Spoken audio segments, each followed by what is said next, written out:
ராணி. சாப்பிட்டு முடிச்சோன்னே உன்னை பொண்ணு பார்க்க வந்த மாப்பிள்ளை உன்கிட்ட என்னவோ கேட்டாராமே, என்னவா? வாணி. இதே மாதிரி சாப்பாடு எப்பவும் கிடைக்குமான்னு கண்ணீர் மல்க கேட்டாரு.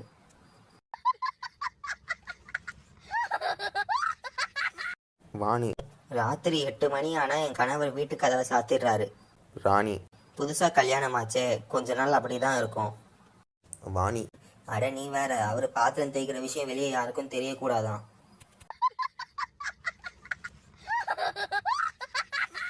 சாந்தி.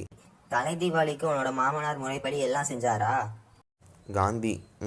முறைப்படி செஞ்சாரு, ஆனா முறைச்சபடியே செஞ்சாரு.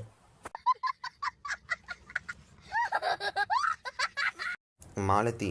ஏண்டி, உன்னை பொண்ணு பார்க்க திடீர்னு 40 பேர் வந்தாங்கன்னு சொல்றியே, பையன் பேர் என்ன? ஷாலினி. அலிபாபா.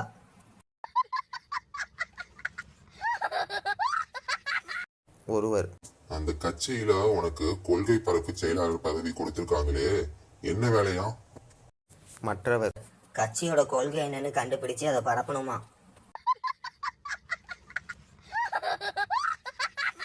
Company MD. இந்த வருஷம் கடுமையா வேலை செஞ்சிருக்கீங்க, உங்களுக்கு நான் 5000 ரூபாய் செக் தரேன். குமார். ரொம்ப நன்றி சார். Company MD.